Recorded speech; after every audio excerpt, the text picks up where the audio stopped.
I'll ask you, Herman, to call roll, please. Commissioner Gifford, Here. Commissioner Stanton, Here.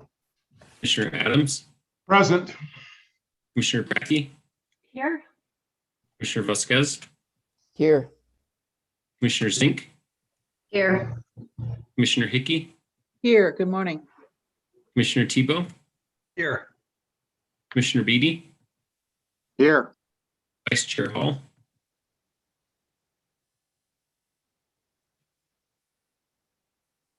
Vice Chair Hall, I think she's on with Director Liu.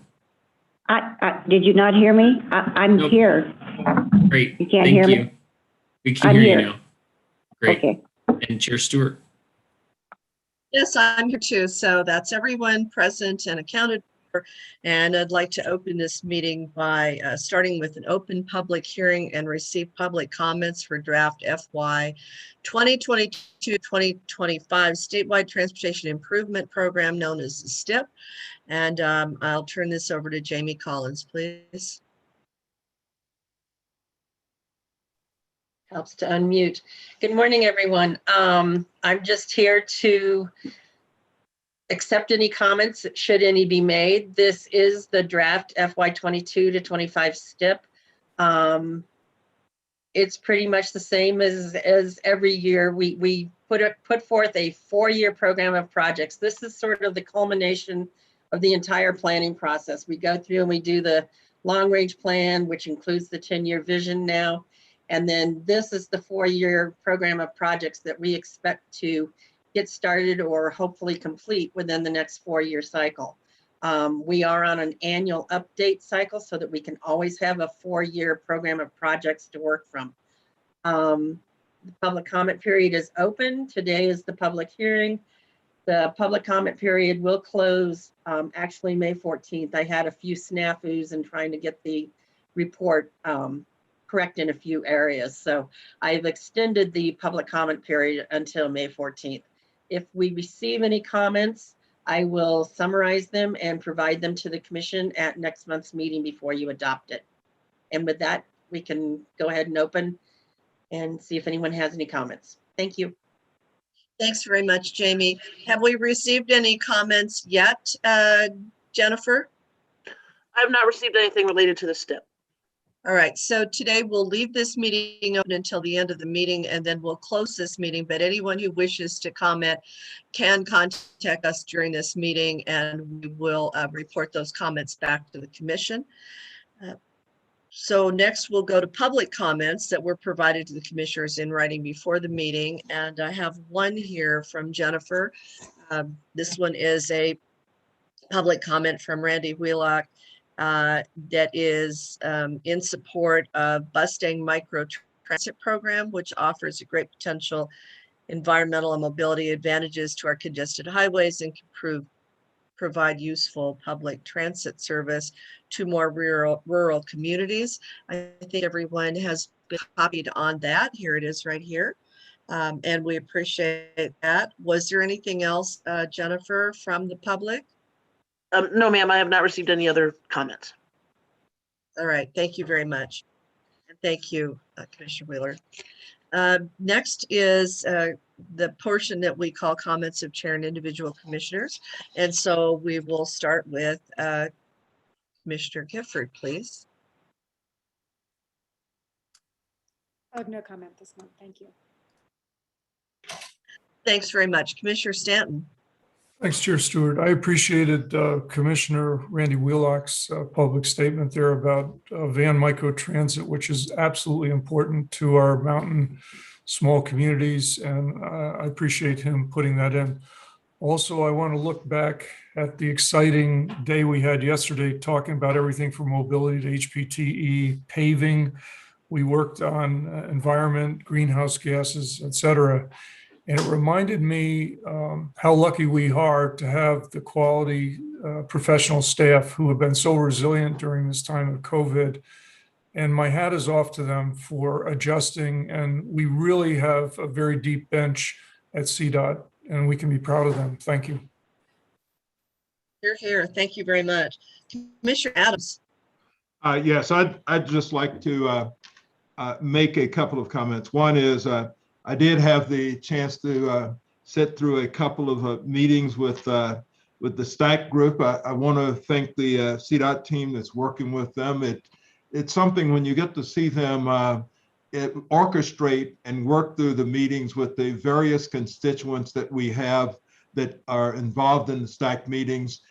I gain certainly a great appreciation of the professionalism and the expertise that they bring to this to kind of make sure every voice is heard and every perspective is given consideration. So I'd just like to thank them. The other thing I'd like to do is I am on a program tomorrow for COMPTO, and that is the Conference on Minorities in the Transportation Organizations. And I'm participating in a meeting with Representative Gray and Senator, oh God, I know, Winter. And we get to discuss the transportation legislation that has been presented. I'm really excited about the participation in that and being on a forum with Representative Gray and Senator Winter. But the thing that really I want to make a comment about in this forum is, one, it has caused me to really take a very deep dive into the current legislation that we've got in front of us. And while I am not a person who's spent a lot of years going through Colorado transportation legislation, but I was particularly impressed by the breadth and depth and forward thinking of the current transportation bill that's being put forth. And so I do encourage any and everyone who's interested in this to make sure they spend some time focusing on the new transportation initiative. I think they're trying to address a lot of things that we've talked about in our Transportation Commission meetings that I think would be important and groundbreaking for all Coloradans if we can implement some of the fee generating initiatives that they've included in their proposed legislation. I'm sure not all of it will see its light of day, but there are some interesting things that they're putting forth. So that's the extent of my comments. Thanks very much. Commissioner Brackey? Great. Good morning. And just want to echo the appreciation for staff. There's so much going on in so many different areas, and I really appreciate it, including all of the outreach that the CDOT staff is doing around the greenhouse gas emission reduction roadmap and the, looking at different strategies and solutions around that. So I know it's complicated work, and I appreciated our workshop on that yesterday. In terms of other updates, again, I think the work that's going on at the state to look at finding solutions for our state transportation funding are really phenomenal. I think there's been some great listening sessions. The proposal that's out is a really good mix of different ways to fund transportation, as well as different ways to invest in transportation.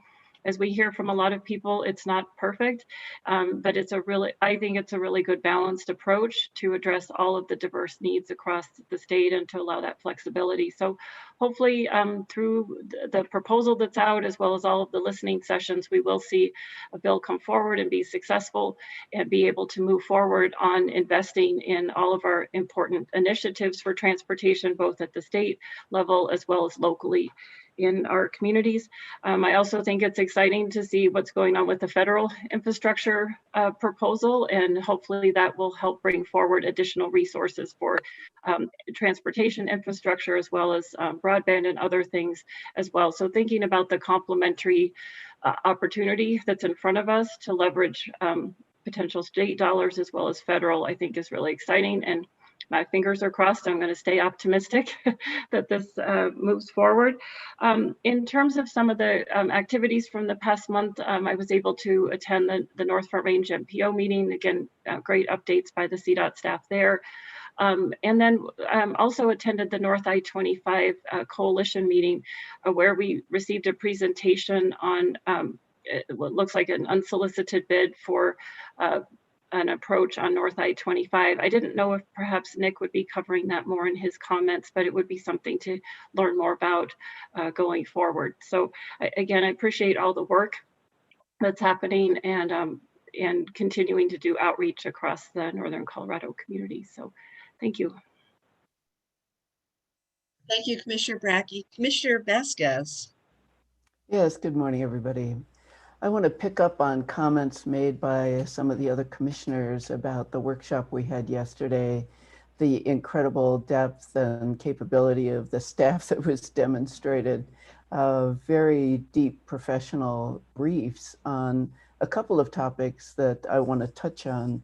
But before I do, we have a much greater stakeholder participation in our Thursday meetings. The Wednesday workshop is recorded, and these topics may be of interest to you, and you can go back and be a party to the briefs that the commission had yesterday. First, from Jane Lamb on the amazing depth and breadth of the environmental program, both at headquarters and distributed throughout the regions. There are a number of accomplishments that were highlighted as best in the nation that merit some attention. And also to Kay Kelly and her staff for the review on the innovative mobility team's accomplishments and their plans for the next fiscal year, including a deep dive into the attributes and planning for transit hubs. That was really encouraging to learn all of the work that's going into those planning efforts. But for me, probably the most important topic was how CDOT is interfacing with the greenhouse gas emissions reduction roadmap, the listening sessions that will continue this week and next, and how CDOT will be promulgating rules and policy to try and help the state and the nation improve its impacts to climate change. So thank you for the opportunity. Thanks for your comments. The next speaker will be Commissioner Hall. Good morning, everyone, and thank you. And it's nice to see all your faces. I know I'm way off in the distance there, but I'm here. You can see me waving. It's really been a great opportunity to have our Executive Director Lou out here with us. We've done a lot of outreach. We took some community leaders and our state senator out to our Little Blue Canyon, which has been very controversial. It's on Highway 50. It's going to be difficult, and so I think our staff has worked so hard. This is going to be a project that will be difficult, but it's going to be very well done.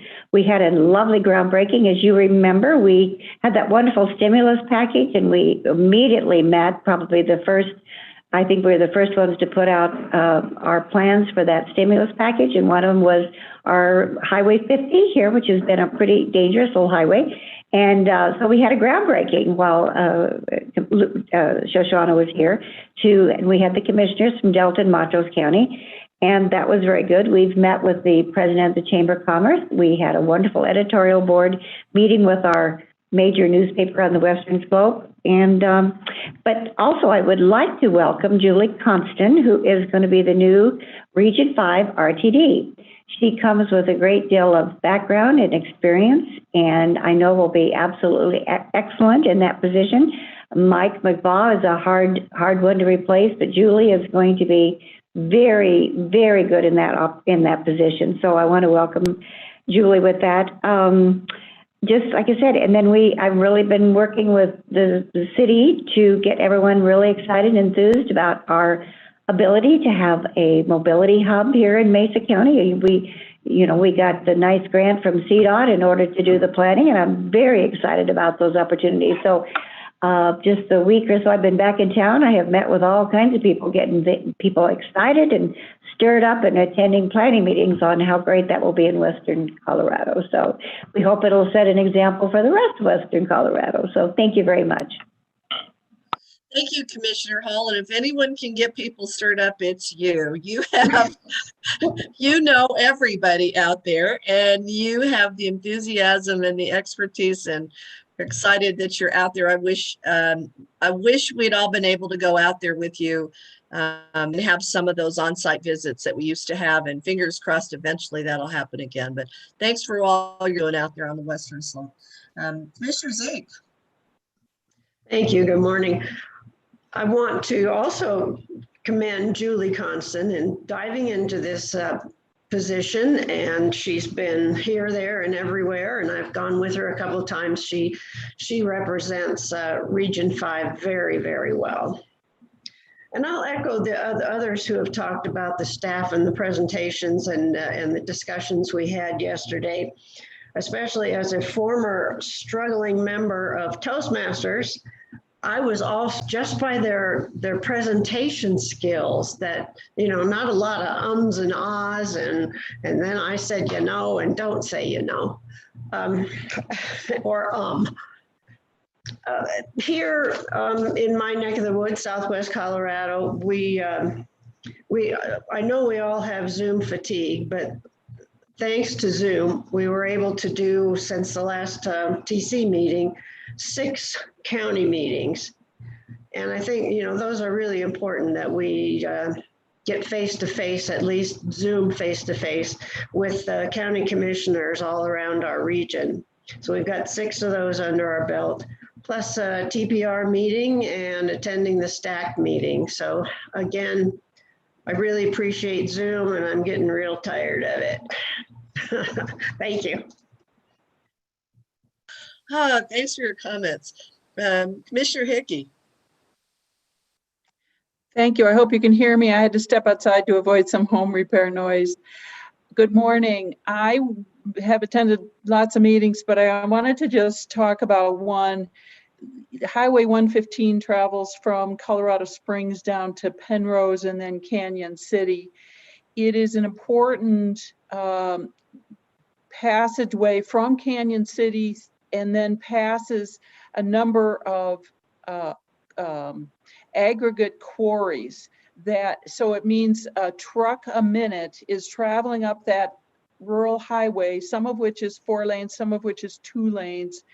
And it's a curvy highway, and so 1 minute, every minute there's a truck carrying gravel along that road. And CDOT recently hosted a meeting, which was an outreach meeting, to hear from residents who live there, because not only does it serve these industrial needs and of course a lot of construction in Colorado Springs, which is what these quarries are feeding, but it also passes by some beautiful rural homes, some very high-end homes.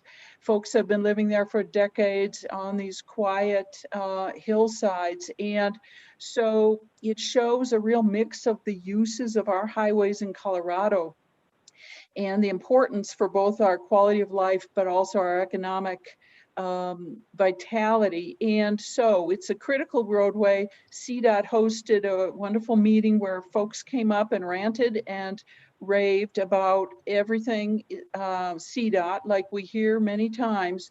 And it showed CDOT's ability and interest in hearing from the folks who use its roads, and for all purposes, as well as the long planning process that is required for improving this highway, which they've already committed to spend money to do, planning this year and construction soon, at least by next year.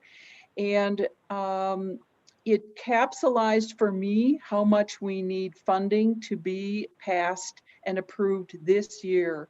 CDOT's funding has been lagging behind for years and years, and that's partly why there's a desperate need on this road and so many others.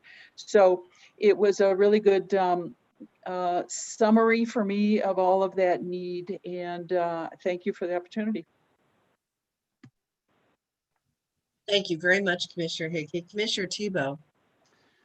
Thank you, Madam Chair and members. Hopefully I'm still able to be heard. Having a little trouble with my computer this morning, but first of all, I'd like to just echo some of the comments that Commissioner Hickey just made about State Highway 115. That is a very dangerous highway or can be a very dangerous highway unless it's constantly kept up and improved. Ever since I was a young person, growing up in southern Colorado, I've traveled that road between Penrose and Colorado Springs, and it has been improved over time, but it can be very dangerous. So anything that we can do as a commission to improve the safety of that road is definitely high on my list, as well as the fact that about halfway between Penrose and Colorado Springs, there's a wonderful restaurant called Juniper Valley Restaurant. And if you all haven't ever eaten there, as we come back to reality from this very trying time, it might be worth your while to make an appointment or a reservation to eat there. It's a family-style restaurant that's just phenomenal. And so I generally like to take my large family there because they let you take your leftovers home. So we're able to have sufficient food for the entire month once we eat there. Let me also just briefly thank staff in general, but in particular, and I hope I don't overdo this, but I can't tell everyone enough how I appreciate Herman's shop and Jennifer for getting me ready for all these meetings. I like to read everything. I like to amend things, and with their assistance, I'm able to really, take some deep dives into some of the subjects that I think are important. And finally, I would just wanted to mention to you that in my readings, and I'm sure in your readings, as we take up time to do our personal readings, I just picked up a book the other day that I have been reading over the last 30 years, basically, because it's the kind of book you can continue to read over time. And it's a book that was written by Chuck Henning, who is now deceased, but I served with him years ago in the Colorado House of Representatives. He was at that time a Republican, and I was at that time a Democrat. And the reality of the situation is that we actually were friends. We got along, and I think both he and I accomplished some things that needed to be accomplished for the betterment of our state. But he wrote this book, and he had given me a copy of it. And as I say, I kind of go back to it time and time again. But it's a collection of wit and humor, generally about politics, but more importantly about human nature. And I just commend you to pick this book up. It's entitled Wit and Wisdom of Politics by Chuck Henning. It's published by Fulcum Publishing in Golden, Colorado. It's worth having on your book stand and read every once in a while, especially now. It's really important, I think, for all of us to understand a little wit and humor, not only in politics, but in our lives, and to be able to laugh at ourselves on occasion, and maybe even laugh at others, and in a way that isn't, derogatory, but the things that humans and our human nature brings out in us sometimes gives us wisdom when we look at it from a wit and humor perspective. So just thought I'd share that with you this morning, and I appreciate the chance to do that. Thank you.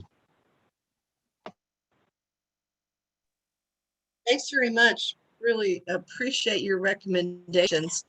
And I'm looking forward to the times that we can take up some of these recommendations, particularly Juniper Valley Restaurant. I'm gonna look that up right away.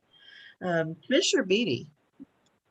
Yeah, quieter month for me with transportation. Did participate in part of the Freight Advisory Committee, and they're looking at their initiatives to go forward and data collection and trying to work through flushing out the freight information that CDOT has and how to integrate that with all that we do as CDOT's planning. Did listen in primarily after the meeting on the Zoom for STAC. Appreciate having that available when you don't make it in for the time that they're actually meeting, but you can still hear the comments and the input and things from them. So I appreciate that we're offering that now, because I think that's something that will help the public well into the future. Was about all I had, but want to follow up with Mr. Tebow's comments, and working across lines and perspectives and making sure we weigh all the different things. And with all the progress I've seen CDOT make in making sure we're integrated across all the different modes and all the different things that we need to be moving and how, I hope we can continue to do that and address the overall system and not get re-siloed into all the new things that are coming, the greenhouse gas emissions and things, but still keep a focus on a broad transportation perspective and how we integrate and not be penalizing overly certain areas or demographics or things of the state as we try to address the new challenges that we're facing to address, and make sure we're doing it equitably and in a way that will be maintained and sustainable, so that we can actually reach the goals that we're wanting to get to.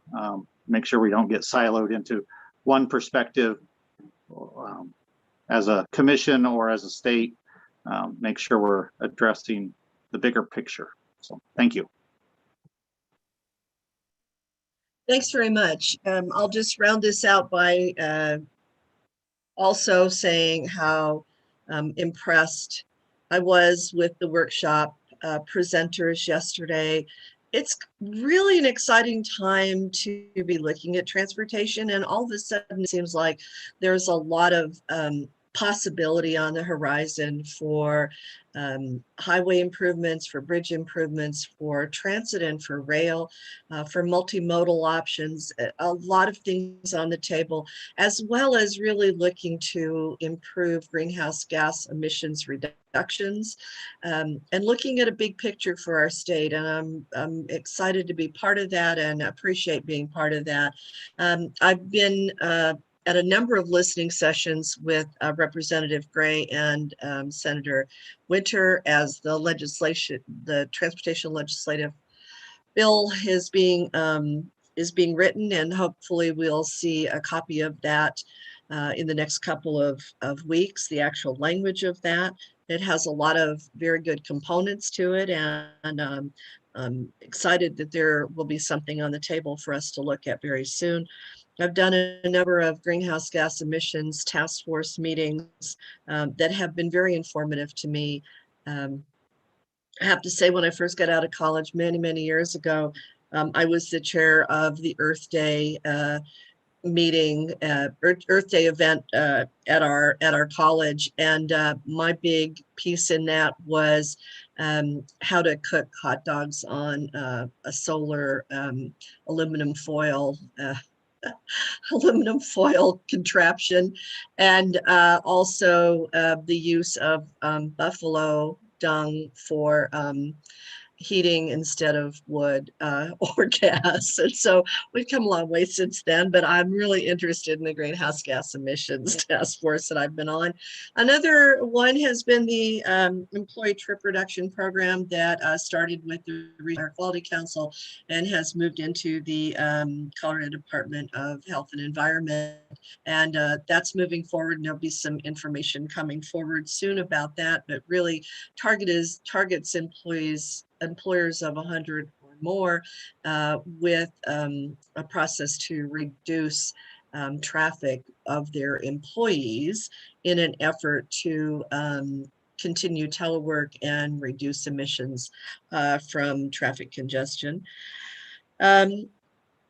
Today we had some information on Front Range Passenger Rail MOU with CDOT and with RTD, and that's held a lot of interest in the news recently, I think, talking about what might happen with Front Range Rail, particularly with a collaborative effort, and possibly being collaborative with Amtrak and maybe with some federal funding for that kind of an effort in the state of Colorado along the Front Range. And then wanted to let you know that the North Area Transportation Alliance Group, which are the 13 communities along I-25, had Rebecca White and her crew come and talk about the project's expansion of the revitalizing Main Street. And we have been highlighting over there some of the jurisdictions who've gotten some of that grant money and what they've done with it. And it's pretty extraordinary that that money allows individual jurisdictions to do something customized in their communities that work for their communities. It's not prescribed that you have to do one thing, but really accentuates the uniqueness of every community, and that's very exciting. And then finally, I'll just echo Mayor Bracke's mention of a concept proposal for I-25 that has been provided to the communities along I-25 in an effort to make improvements on I-25, and be interesting to see if that goes anywhere. Want to thank everybody for their comments today. We had a really rigorous day yesterday, but the amount of information we got and the engagement that we got and the breadth of what we were educated on was pretty extraordinary. And I also want to thank everyone for staying late to the last presentation, which was an overview of our environmental services at CDOT. Pretty extraordinary stuff. And we'll have some environmental awards to happen at the end of our Transportation Commission today. And I just want to thank Jane for putting that on for us yesterday, Jane Hahn. She has a lot of enthusiasm, and she's very proud of the department and what they do, and it's extraordinary. So if you're interested in that, please look to see that presentation yesterday. A really good presentation. Well, thanks everyone for indulging us in giving you updates. We keep busy, even though we can't meet in person, we keep busy. And I'm with Director Zink. I'm Zoom fatigued. I dream about Zoom. Sometimes it's nightmares. So let's go on. I'll turn it over to Executive Director Shoshana Liu for her report. Thank you. Thanks, Chair Stewart. I think I join you all in Zoom fatigue, and it's nice to be able to have a little taste of what getting back together in the newish normal will be. I'm here with Vice Chair Hull and Mike Goolsby, sitting really socially distanced around a big conference table. With our masks on. With our masks on.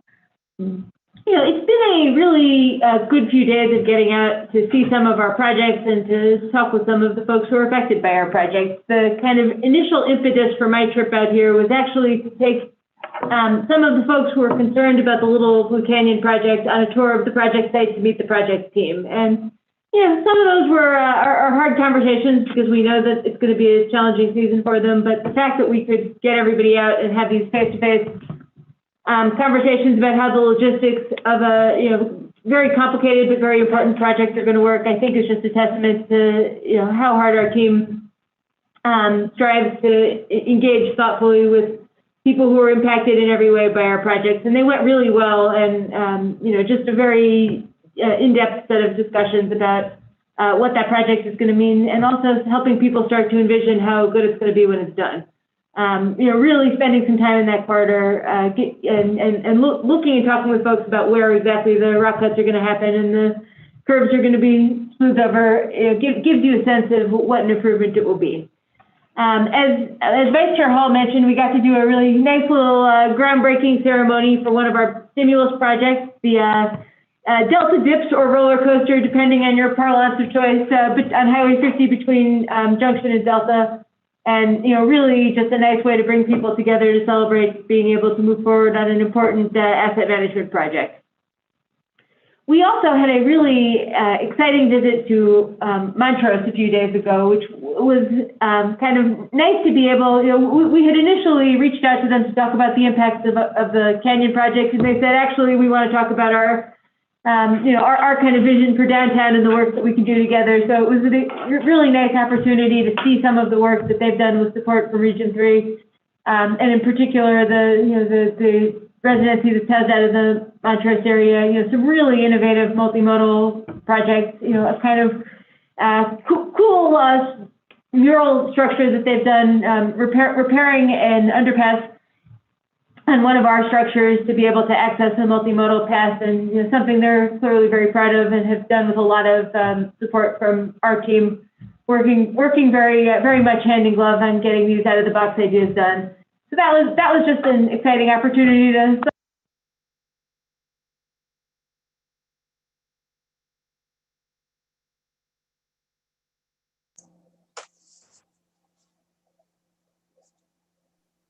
We've lost your audio, Director Liu. Can you hear me now? Yes, thank you. Not sure what happened there. Sorry. So just a chance to see, a number of our projects getting underway, getting done, and just really the extent of progress that's happening with our program. Otherwise, been a month with a lot of movement, as many folks have discussed. Lots of discussions around the legislative transportation package, and CDOT has been providing a tremendous amount of technical assistance over the last couple of months as our legislators work heroics to pull together a very, very complicated package.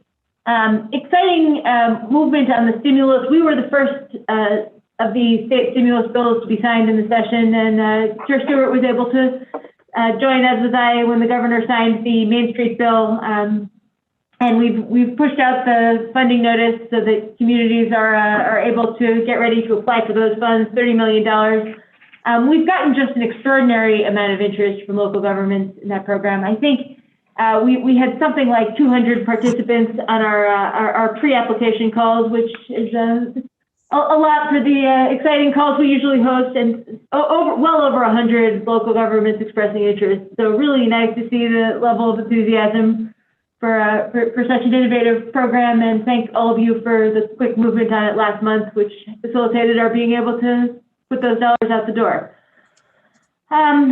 Lots else we could talk about as we move from winter to spring, but I'm sure that Steve will have more to say about the start of construction season. So that's it for me. Thank you. Thank you very much, Director Liu. Now we'll go to Chief Engineer's report. Steve Harrelson, please. Thanks, Chair Stewart. The most interesting project I worked on this month was up on Mount Evans. I went to a very interesting meeting. Any of you who've traveled up Mount Evans in recent years are likely aware of some significant frost heaves in the Summit Lake area. For over a decade, CDOT engineers have been evaluating ways to fix this road damage. Because this road passes through a wetland complex, there's some huge regulatory hurdles, and those are very difficult, and that's really what's been holding us up. 2 or 3 years ago, we were awarded a flat grant to repair the road, and simultaneously we initiated a research study with Colorado State University to try to identify the most appropriate way to repair the road and reclaim these wetlands.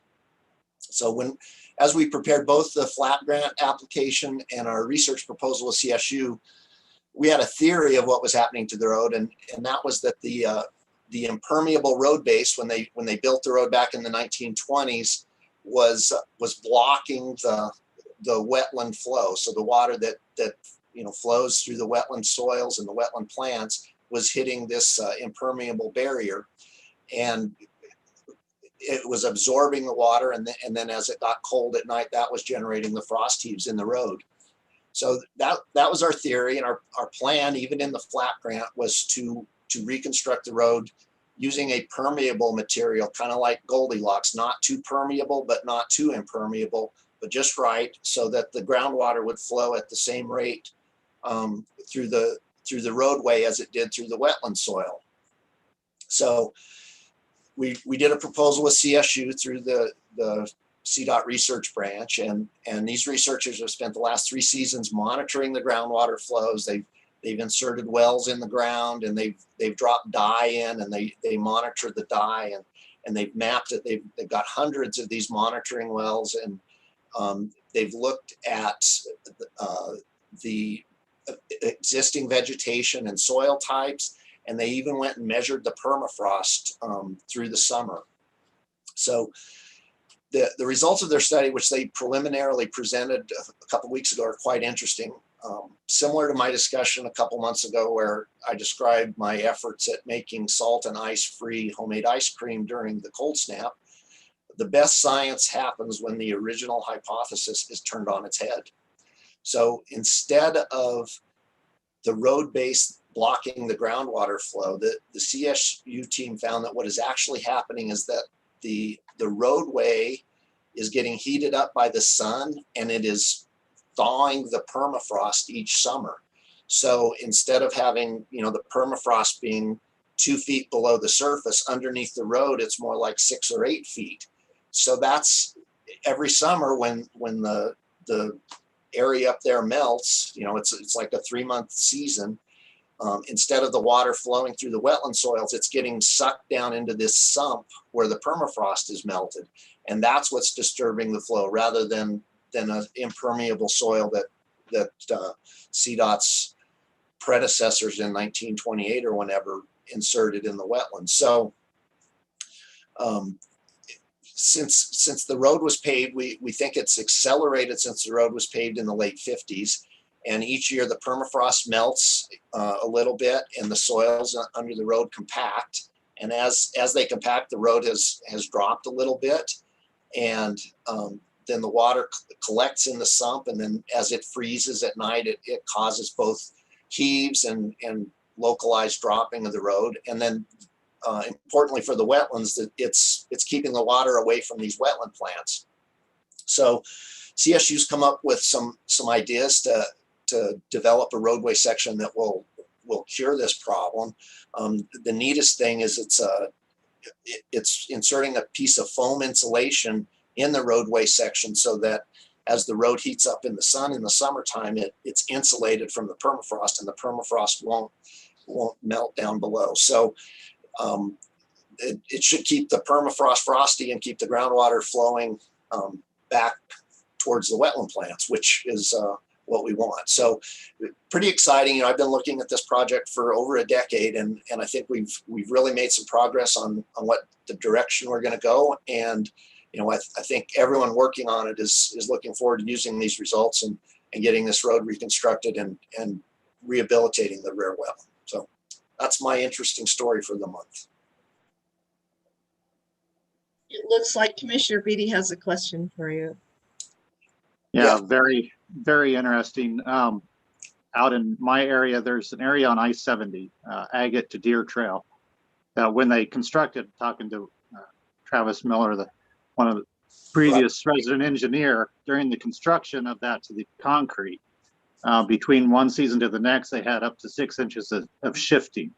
And we have some major bumps in that road now that they've been trying to patch. I was wondering, have they looked at using a CSU type study with that area to try to figure out how to fix that long term?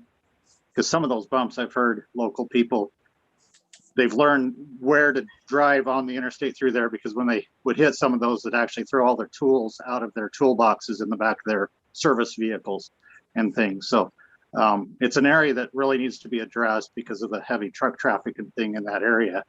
And I know it's to the point where looking at emergency repair dollars to try to fix it, but it'd be nice to see what a longer term for that deep heaving that we're getting in that area and solutions, if something like this could be used for that. We can certainly look at that. And, I think there, rather than permafrost, it's probably soil types and then also, groundwater location, but it's, similar problem, keeping the groundwater under control and keeping it away from soil that allows it to expand and or as the water freezes it swells too.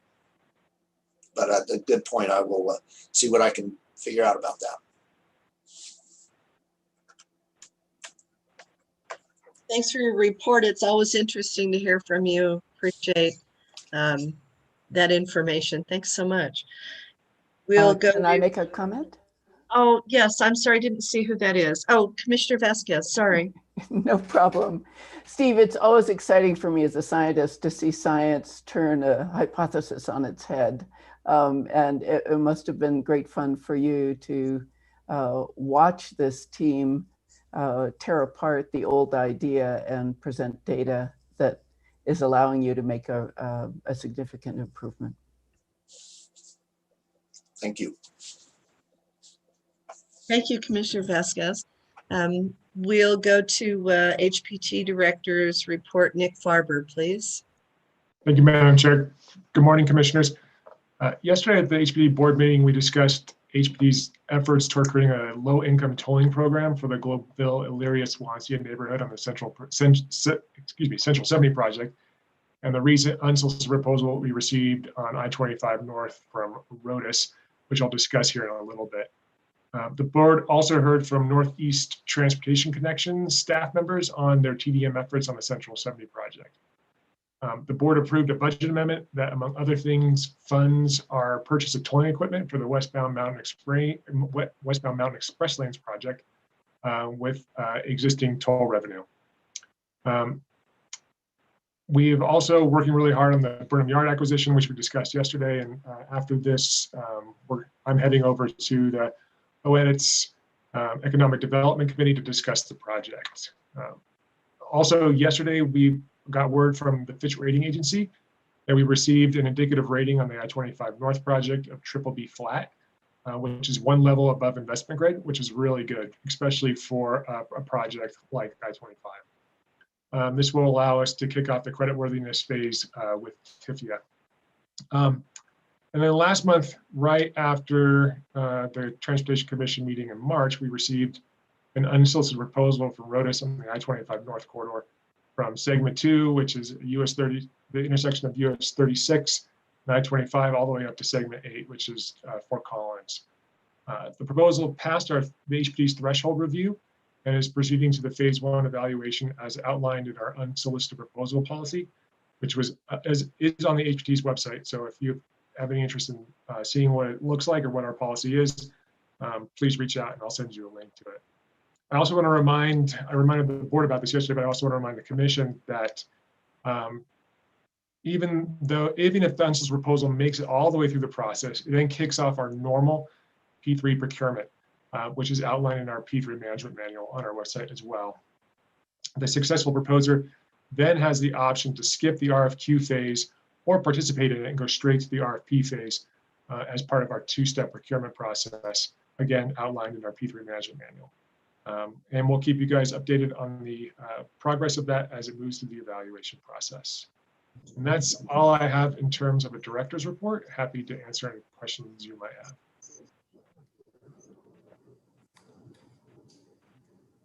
Thanks very much, Nick. I'm trying to be better about looking at the chat, and now I see that Commissioner Brackey has a question. Thank you. Great. Thank you for the update on North I-25, and that sounds like good news on terms of the rating and that the TIFIA process will continue to move forward. And then also on the unsolicited bid. My question is how do those two processes fit together, or do they just run in parallel, or does one impact the other? So yes, they'll run in parallel. Obviously, we're not going to give up one effort because we got an unsolicited proposal. For some reason, if the evaluation process ends and we don't move forward with the ROTUS proposal, we still have to have funding for the I-25 North project. So we will continue to move forward with the Build America Bureau on the TIFIA loan. Okay, great. Thank you. That's really helpful. I just didn't want that to slow down the first path that we were on. So thank you. You're welcome. Thanks very much. Thanks, Nick. Appreciate that. Next, we have State Legislative Report with Andy Carsian, please. Hello, everyone. Thanks so much. Can everybody hear me okay? All right. Kind of a quick overview of what's been happening with the state budget has been the primary focus of the discussions going on in the House and the Senate. The budget passed the Senate last week. It had around 35 amendments that were proposed during the Senate debate, and Senate debate went by pretty quickly considering traditionally, excluding last year when COVID impacted the the state budget deliberations. The Senate usually goes through it quicker than the House, and they stayed true to it this year. The House took up the budget this week, and they had around 95 amendments that they discussed yesterday, most of which did not get put on. There were about 9 amendments that had to deal with transportation, and those amendments reflected and kind of mirrored what the transportation amendments were in the Senate as well, which meant it was earmarking specific funds for specific transportation projects, some of which had already been funded, interestingly enough. So it was kind of a double funding scenario there.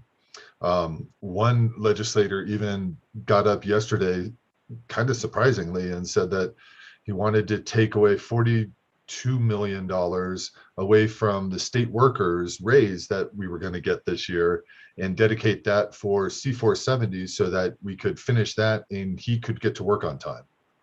So that was the reasoning for some of the transportation funding amendments. None of them got on.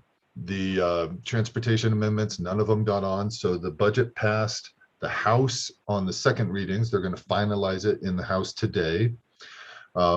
Finished last night around 11 o'clock. They had about a 12-hour debate on it yesterday.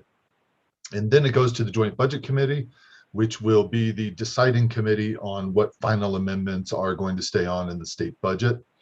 The budget as it passed the Senate was about, let me look at my notes, it was about $30 million of general funds in addition to what the JBC had allocated for the state budget. The House stripped all of that off, added their amendments on, and so now we're at about $50 million of general funds above what the JBC had allocated for. There was around a $50 million window there for the JBC to work with on some of these programs, mostly the ones that are being backfilled from last year's COVID impacts. So the JBC may accept those amendments that were put on. They may put on some others, may strip some. We'll see next week when they take a look at it. Specifically for CDOT, we had a few bills passed. We had a dialysis program bill where folks were looking to put a dialysis program in CDOT. That bill failed and died this year. The sponsor postponed indefinitely her own bill in favor of working with the stakeholders over the interim to come back with something next year. We have, of course, the rail bill, front range passenger rail bill dropped. This would create a front range passenger rail district that stretches along the front range. If the bill were to pass, it would capture all or portions of the 12 counties along the front range, plus numerous municipalities that would be in a rail district. And then that rail district would be able to put funding measures on local ballots, either for sales tax or for a lodging tax. The bill describes the governing board. It would be about 14 people split between MPOs as well as governor appointed individuals. And it would have additional powers similar to public highway authorities, right? So a wide variety of options for the district. It will be really interesting. It has strong sponsorship in both houses. So it will be interesting to see what the conversation will be with legislators and how that moves forward this year. It may, we'll see. Other than that, we continue to be having conversations and working on the draft language for the funding bill. Literally working on some language as I was listening to the Transportation Commission with some of the other folks at CDOT. And then we're also having conversations about environmental justice and some of these green construction material, a bill that is still coming out that should be dropping here either tomorrow or maybe at the beginning of next week. Overall, I think those are kind of the main top points that I think the TC would be interested in, but I'm happy to answer any other questions that any of you may have for us. Thank you, Madam Chair. Thanks very much, Andy. You have an exciting job, I think. It's hurry up and wait, right? Hurry up, wait. Okay, so we really appreciate adding this piece to our Transportation Commission meetings. I think it's really helpful to have you give us the updates on all this. So thanks for taking the time to join us. Thank you. Thank you. Right now, we'll go to the FHWA Division Administrator's Report. John Cater. Hey, well, good morning, all. Thank you, Madam Chair. Just a couple things this month.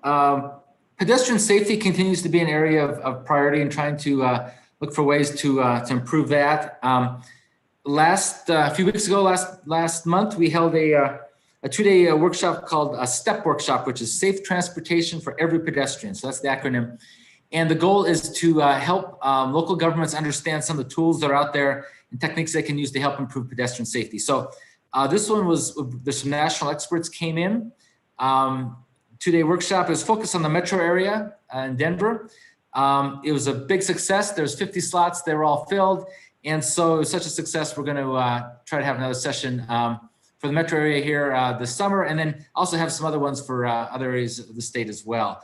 Some of the techniques they talk about are things like pedestrian refuge islands, raised crosswalks, hybrid beacons. There's a whole host of tools. That's just a few of them. But it's tools of low cost things we can do to help improve pedestrian safety. So that took place last month. Later today, there's actually going to be a best practices webinar / peer exchange, whatever you want to call it, between CDOT and the Virginia DOT and some local agencies here in the state, as well as perhaps another state as well. And again, focusing on some of the things that VDOT is doing for pedestrian safety and their pedestrian safety action plan, and then Colorado sharing some things as well. So that's later this afternoon, looking at pedestrian safety there. And then just to change gears, had some good news. We quarterly put out inactive project rates, which is essentially tracking how well we're using the money that we have. And so the rate in Colorado for the last quarter was 0.13%. That's one of the lowest rates in the country. You know, and that's always really good to see, because that means the money we've got, we're taking it, we're using it. It's not sitting there inactive and idle. And so people providing us money won't be saying, gee, we gave you this money, you're not doing anything with it. Well, we can say, you gave us the money, we used it, we put it to use, and please give us more. So I think good news there. Like I said, we're one of the top states in the country at that, and hats off to the finance team at CDOT, as well as my staff, the finance staff as well. So good news there. So that's it for today. Thanks, John. Appreciate your report. I don't see anybody asking questions in the chat, so appreciate that. Thank you. And now we go to Vince Raglalski as the STAC chair for the STAC report. Good morning. So we met last Friday and had a discussion about a number of different things. One of the things that the STAC expressed interest in is to return to an in-person meeting at headquarters. And we think that we're going to begin that in June with the June STAC meeting. But the comments were that to accommodate attendees that have not been vaccinated, CDOT will continue to offer a remote option. However, people expressed the need to improve the audio-visual equipment and connections that will so it won't cause difficulties in remote participants. You know that when we were doing that and people would call in, it wasn't working really well. And so between now and then, the CDOT staff will be working on trying to do that. We had a legislative update on the funding bill by Andy Carcian. It's interesting about all the issues that are in this bill. And there are several multimodal option fund programs, and the questions arose.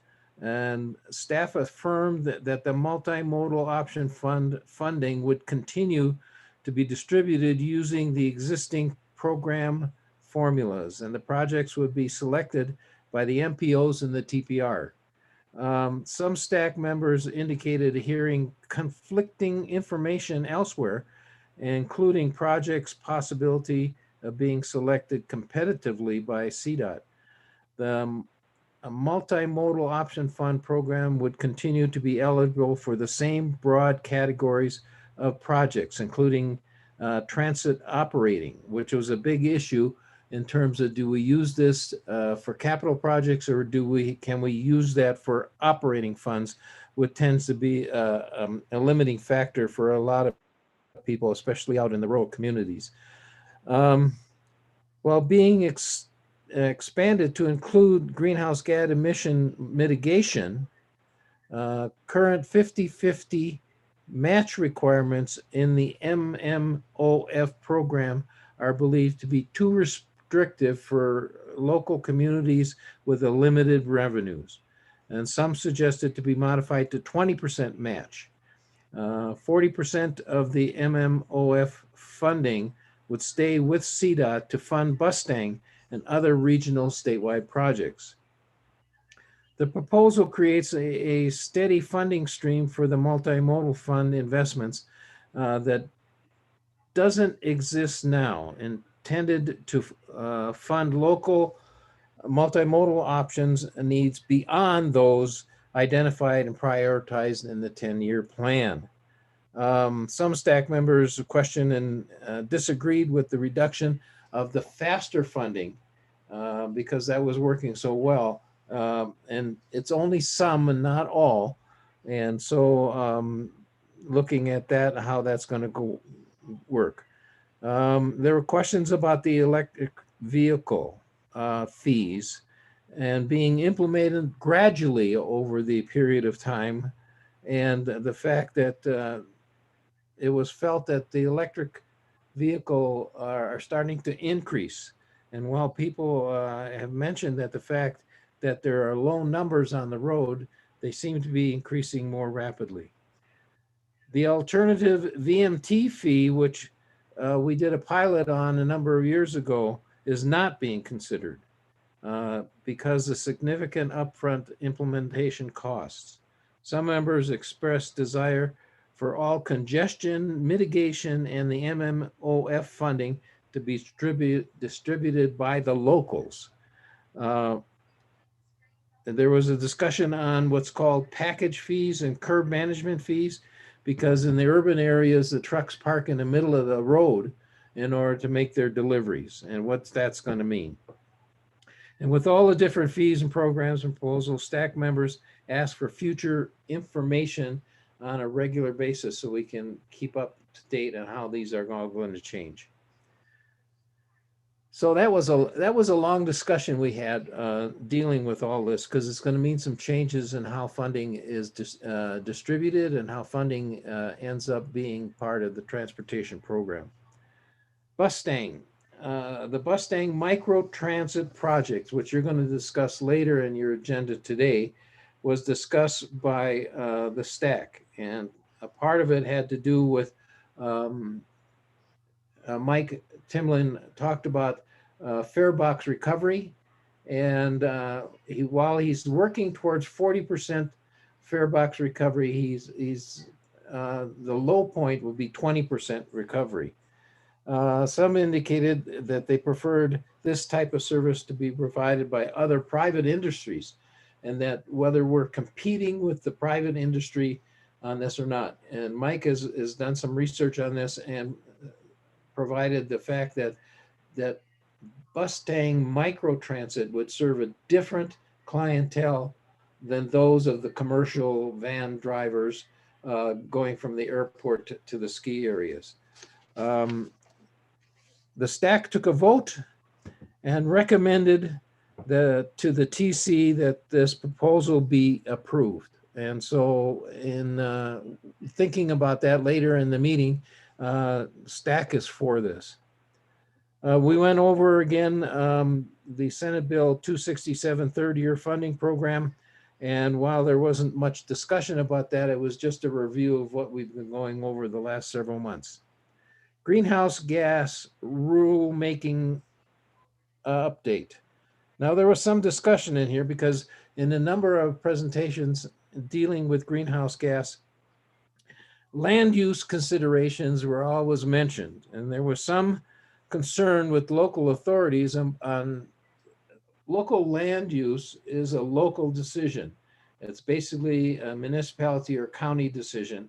And so there was some discussion on whether the rules could actually include land use requirements. And they understood the reduction of the emission goal. It's still a concern. There were concerns expressed about greenhouse gas roadmap infringes on and oversteps the statutory authority of the EPA. And so they're supposed to look into the legal questions there.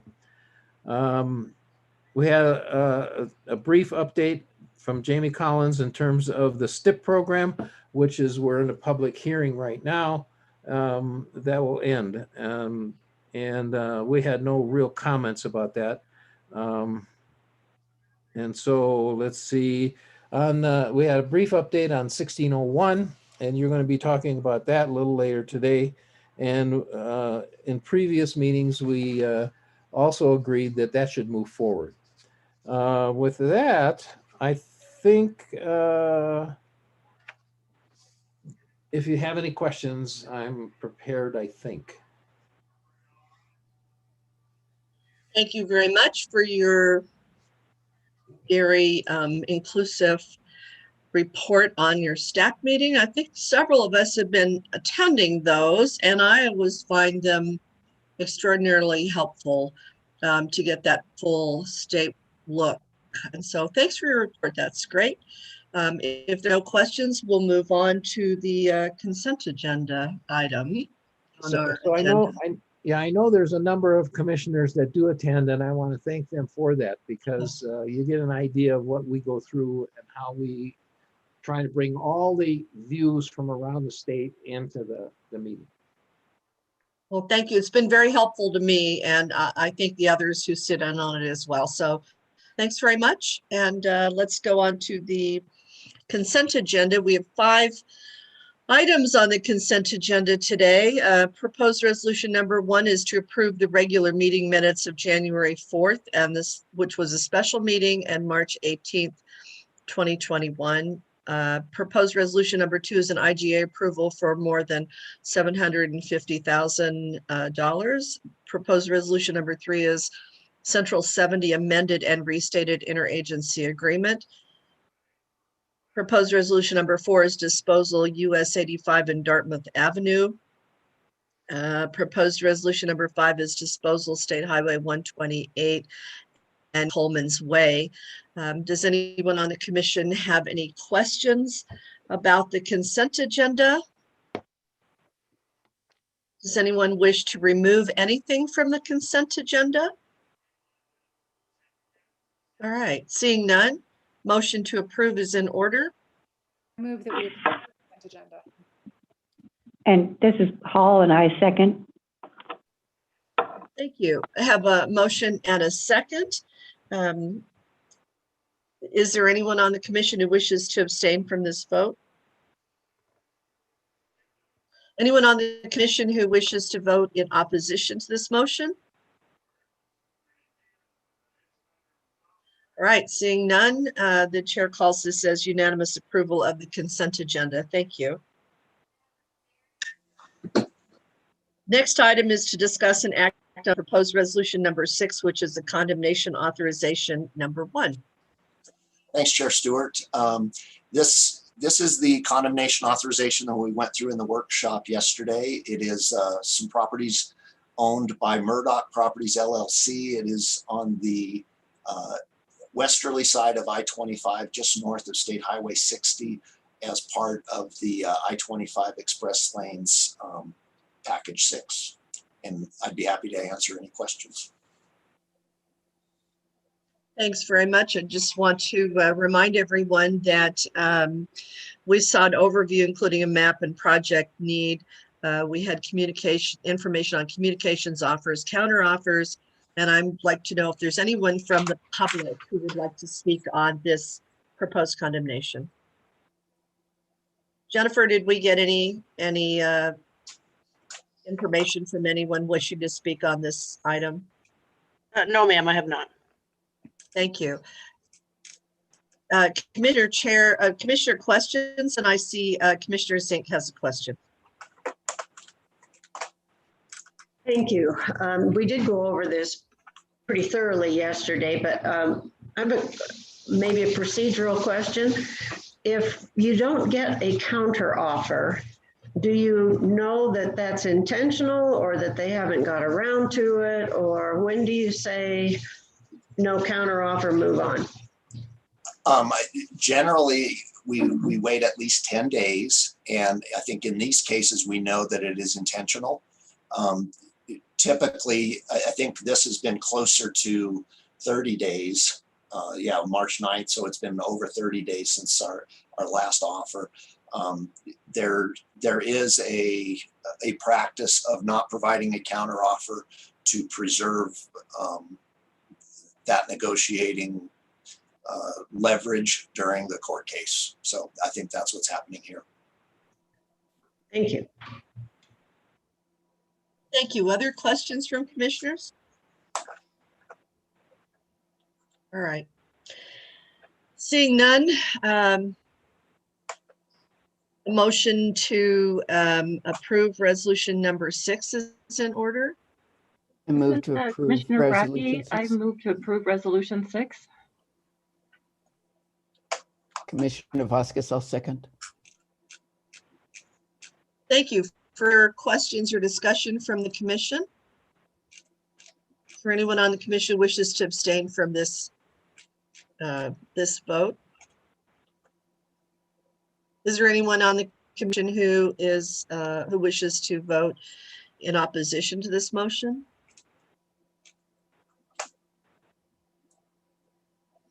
All right, seeing none, the chair calls this as a unanimous approval for resolution number 6. Thank you. We'll go now to resolution number 7, which is condemnation authorization number 2. Thanks, Chair. Again, this is another condemnation that is up on I-25. I believe this one is in the Express Lanes Package 7. It is on the easterly side of I-25, near or just south of Harmony Road, in just south of Fort Collins. We went over the issues yesterday, and I'd be happy to take any questions. Thank you. Are there any questions for Chief Engineer? All right, seeing none, I'll ask Jennifer again. Has there been any comment from the public on this resolution? No, there has not been. Thank you. Motion to approve is in order. This is Commissioner Brackey. I move to approve resolution 7. Thank you. There's second. Second. Commissioner Gifford is second. Thank you. Motion to approve is in front of us. Any further discussion on this motion? Is there anyone on the commission who wishes to abstain from this vote?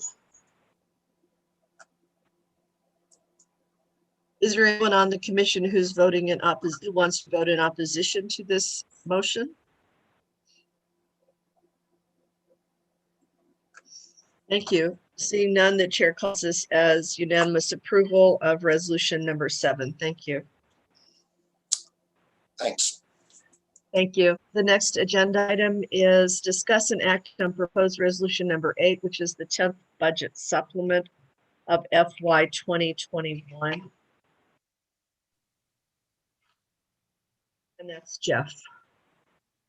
Hi, Chair. This is Bethany Nicholas. Jeff had to step over into a legislative hearing this morning, so he asked me to fill in for him while he's doing double duty. So there's actually no specific, you're welcome.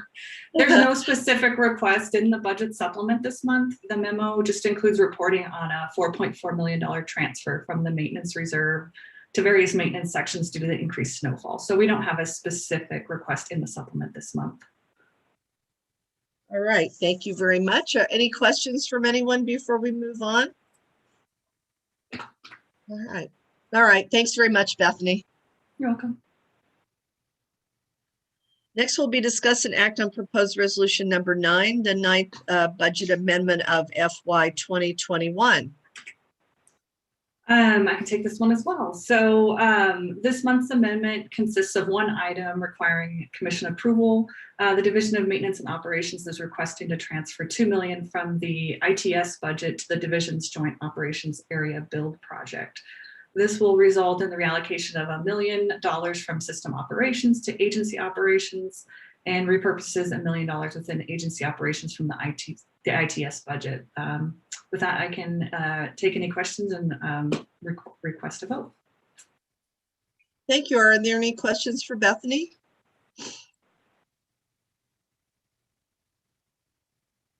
Right, seeing none, I would ask for a motion to support resolution number 9. I so move. Don Stanton. Looking for a second. Second. Commissioner Hall, second. Thank you. Motion and a second. Any further discussion? Is there anyone on the commission who wishes to abstain from this vote? Anyone on the commission who wishes to vote in opposition to this motion?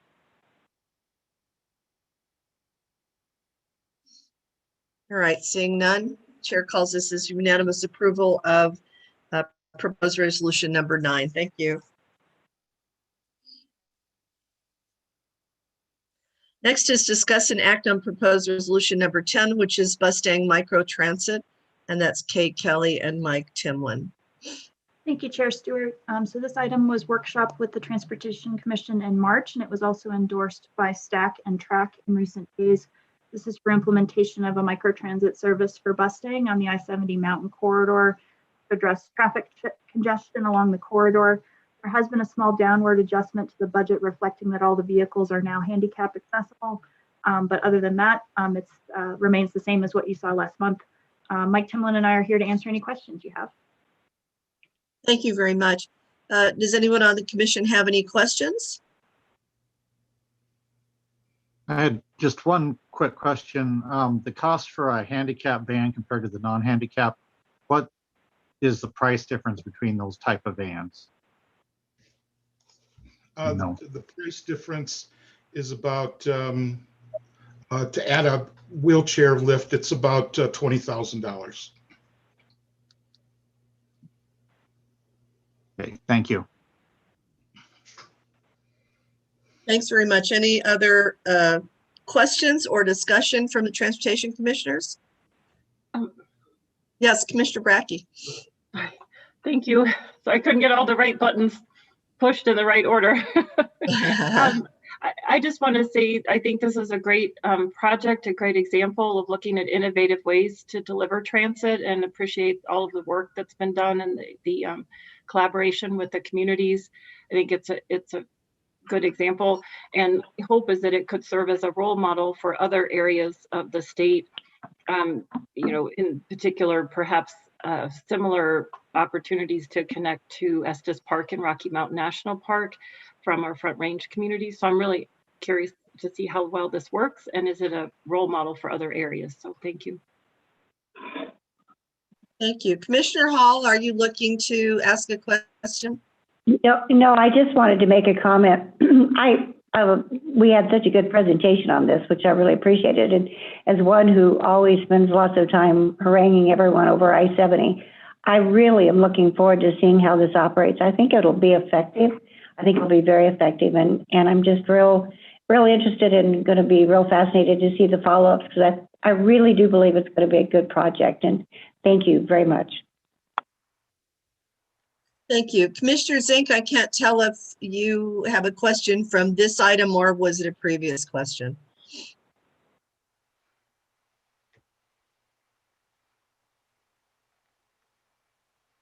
Yeah, Gary Beatty, I had just a quick follow-up. The last presentation, they talked about using vans that did not have the wheelchair lifts to get more vans at a lower cost. Is there an opportunity to still buy vans, say through the multimodal option fund or other just state funding that doesn't have the federal requirements on it? Or so that we could maybe have more vans available to fill in when there's not a handicap need for a certain route or need? I'm not sure, Commissioner Beatty, are you asking about having other vans that are not wheelchair accessible or as extras or what? I'm sorry. Yeah, last month you presented that you were only going to have a few of the vans with the handicap wheelchair lift in them, so that you could get more vans to operate. And I was wondering if there's an opportunity, because I know that's been somewhat of an issue. Sometimes agencies would like to just have vans for the people that don't need it because they are cheaper, and we could provide more vehicles to cover more people, compared to adding the 20,000 per vehicle that may not need the wheelchair lifts. Yeah, and I can answer that. That the law is very clear that all vehicles have to be accessible for wheelchairs. So we could not purchase. We can't purchase non-equipped vans and use those in service. Okay, that's with regardless of which funding sources are paying for it. Yeah, So, well, if you're using state funds, for instance, we follow federal guidelines, so it would still be either or. If we're using, whether we're using state funds or federal funds, they still have to be handicap wheelchair lift accessible. Right. Because I've heard comments that sometimes actually those make it harder for people to get in, for ones that have maybe bad knees, but they're not in a wheelchair. But actually the wheelchair lift and the requirements on those vans actually cause it to be harder for people that just have a limiting ability. Makes it actually more difficult for them to get into vehicles. And just was wondering if there's any way to allow that multi type of vehicles to actually possibly serve people that aren't in a wheelchair, but actually serve them better by allowing a lower profile entrance into the vehicles. So just something I think we still need to look at on the statewide funding issue. Sure. Sometimes I think these guidelines almost get too restrictive, that we actually require something that we could provide more vans to cover more people that don't need that lift. And when we're short on funding, I think we just need to analyze how we could try to improve more access to people, and actually for people that don't need the lift, the other vans can be better for them. So just something I think we still need to look at as a policy issue for CDOT. I agree, Commissioner. One of the things we're looking for these vans, one of the things we're looking is putting a bus type door on these vans, so people will be able to easily get on, sort of like if it was a full-time bus, a full-size bus. People that are not necessarily in wheelchairs, but maybe have bad knees like me. I had a knee replacement a year ago, and I would prefer not to have to bend over to get into a van myself. So, we would certainly look at what options we can do about, getting non-accessible. How would we work non-accessible vans into it? But we could take a look at that.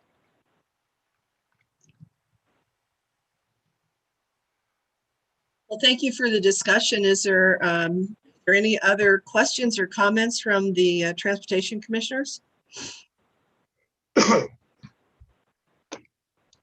All right, seeing none, a motion is in order for proposed resolution number 10.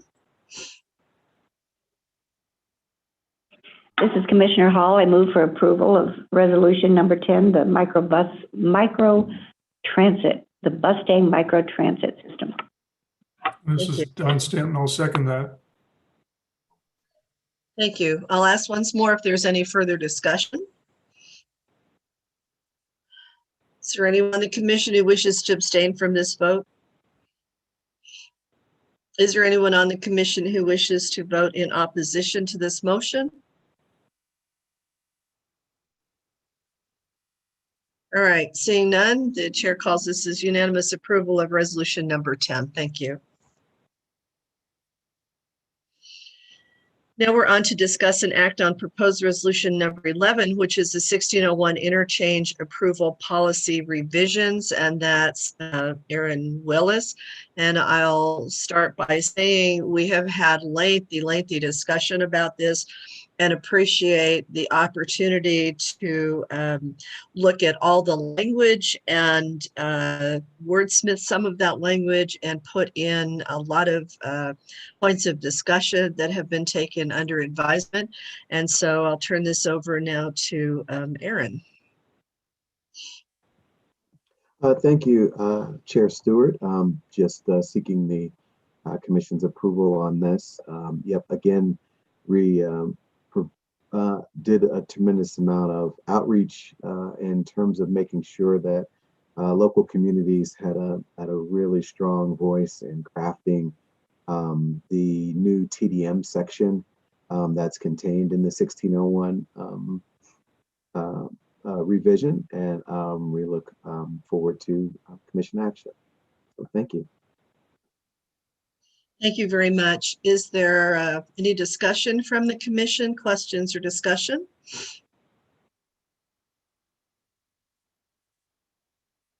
All right, seeing none, I'll ask for a motion, please, for resolution number 11.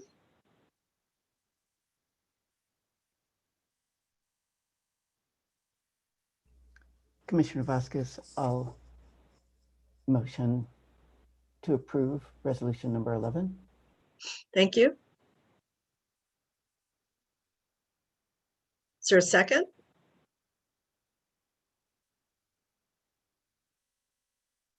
Don Stanton, second. Thank you. For a minute, I thought I'd be forced to make the second. I appreciate that. Further discussion from the commission on this motion? Is there anyone on the commission that wants to abstain from the vote on this? Is there anyone on the commission who will be voting in opposition to this motion?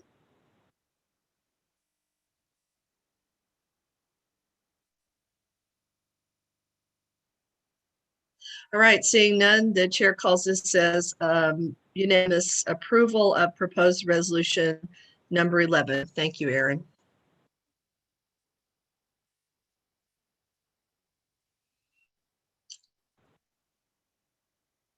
All right, discuss and act on proposed resolution number 12. This is Central 70 local street name change, and that's Keith Stefanik.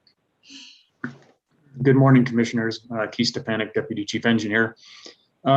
Just as a little bit of background, the item in front of you today has been discussed informally during several, I would say, Commissioner opening remarks back in fall of 2020. And recently, we received a letter from the City and County of Denver on April 12th, I believe, requesting a name change for a local road that is adjacent to I-70 within the Central 70 project. The name of the street right now is called Stapleton Drive. It's both on the north and south side of I-70, and it acts very similar to a frontage road along that section of I-70. So that section of Stapleton Drive is currently within CDOT's right-of-way for the Central 70 project. We acquired that right-of-way off the City and County of Denver to construct the project, and then hopefully in the future we will be deeding that land back to the City and County of Denver for ownership and maintenance. So we received the request from the City and County of Denver. CDOT does not disagree with the request, and so here today we're in front of you to ask for you to approve a resolution approving that renaming of Stapleton Drive to a very similar roadway network name, such as East 45th Avenue and East 44th Avenue, to match the local grid in that area. So with that, I'd be happy to answer any questions and ask for your approval of the resolution. Thank you. Commissioner Stanton, do you have a question on this one? Just want to make a comment. I really appreciate what the CDOT staff, Keith Stefanik and team have done, and want to thank Commissioner Gifford for her months of effort on this very important effort that needs to be done ASAP. Thanks very much. Any other comments or questions? I would just comment that this has been discussed at length within the city as well, and the local councilman, the head of the Department of Transportation and Infrastructure, and the mayor are all thoroughly informed and thoroughly in favor of this. And I'd also like to make a motion to approve resolution number 12. Thank you. And I'll Is there a second it. Second, Stanton. Thanks very much. For discussion from the Transportation Commission? Is there anyone on the commission who wishes to abstain from this vote? Is there anyone on the commission who will be voting in opposition to this motion?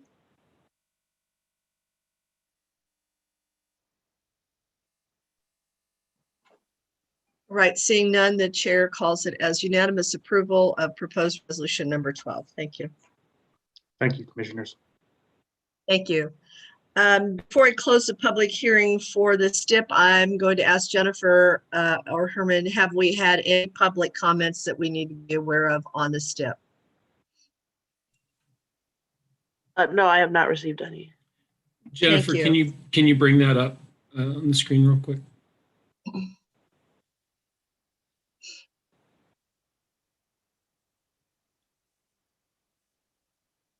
We have a link for the STIP public comment. It's open until May 7th, so we wanted to just be sure this is one more good outlet to show the public that might be viewing this the link that they can use for public comment.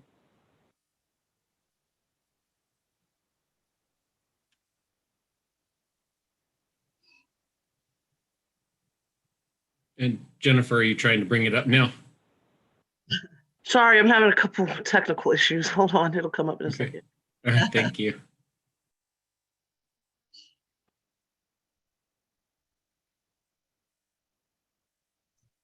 Herman, did you say May 7th? Oh, Rebecca's shaking her head no. 14th, I believe. 14. Oh, 14th?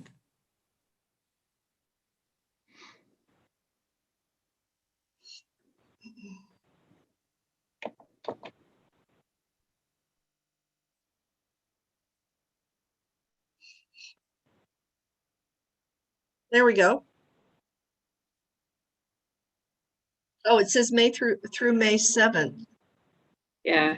Jennifer, could you fix that, please? In real time. I was just repeating what was in the TC There we memo. go.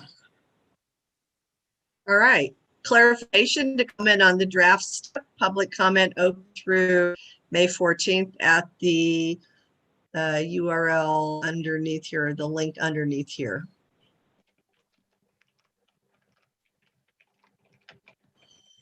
With that, I'm assuming that I closed the public hearing for the Transportation Commission today and receive that would receive public comments draft FY 2022 to 25 statewide transportation improvement program, or the STIP as we call it. And should you want to make any comments between now and May 14th, please go to the link that's on your screen now. And Commissioner Brackey says, thank you for providing info on how people can provide comments. Thank you very much, everyone. That closes that out. And now we're going to recognitions for environmental awards. And I'm turning this over to Rebecca White and Troy Haluska for this presentation. Thank you. Thank you, Chair. Good morning, everyone. This is one of my favorite annual events. And I'm so glad that the timing actually worked out, so you were able to hear from Jane Han yesterday, and I really appreciate all the recognition. I think we have the best environmental programs in the nation for a DOT, and glad that came across to you as well. So Jane is on today, but as is Troy Haluska.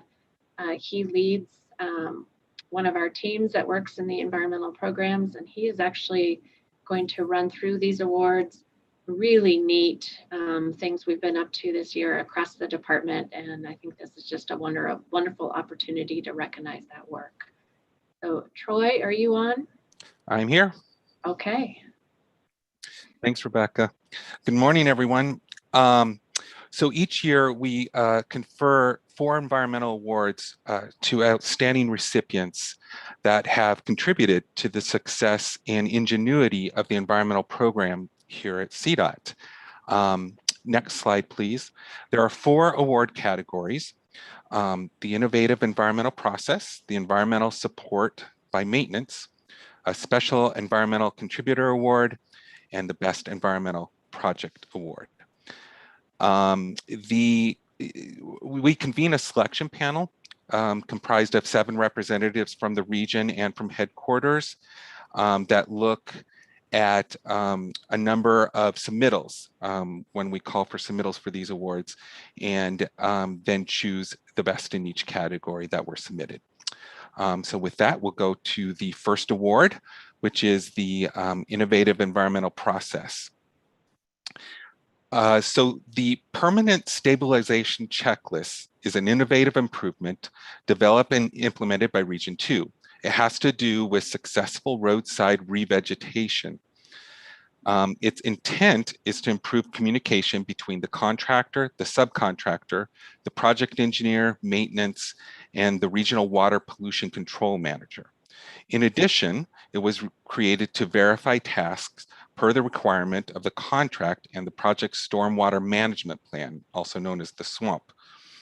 More specifically, it is used to collect and verify quantities and quality of materials received, including the correct installation and application of stabilization materials used to help achieve final project stabilization. The checklist helps facilitate closure of the stormwater construction permit, while also helping to ensure that CDOT is getting what it paid for. The use of the checklist helps to verify proper topsoil placement, soil preparation, drill seed calibration, live seed quantities, proper application of mulch and tackifiers, and installation of erosion control per the requirements of the contract and the SWAMP. Upon completion and signature by the inspector verifying the work and quantities, the checklist should be included with the SWAMP when the SWAMP is turned over to CDOT. So the creation of the checklist was a great innovation specifically relating to permanent stabilization of vegetation during the construction phase of a project. It helps solve a challenging problem of closing out permits in a timely manner with the best possible chance to successfully grow vegetation. Having permanent vegetation established after a construction project helps the environment tremendously by keeping erosion at bay and increasing native plants that have numerous positive benefits to other flora and fauna in the area. While this checklist was developed and tested in Region 2, it does have the potential to be used statewide. There obviously were a lot of people involved in the checklist. The main folks involved were Troy Rice and Mike Schreiber out of Region 2 and Greg Fisher out of headquarters. And here to accept the award is Troy Rice. Thank you, Troy. Just real quickly, I'd like to thank Gary Van Such, the Director of the Office of Process Improvement, for the nomination for the award. And of course, I want to thank Michael and Greg as well for their help in creating the checklist, as well as revising it to keep current with our current specifications. So thank you very much. Thanks, Troy. Congratulations. Our next category is our environmental support by maintenance. This coincidentally is also related to revegetation. CDOT had a problem, and sometimes projects had to remain open for many years after construction while trying to get the revegetation to regrow.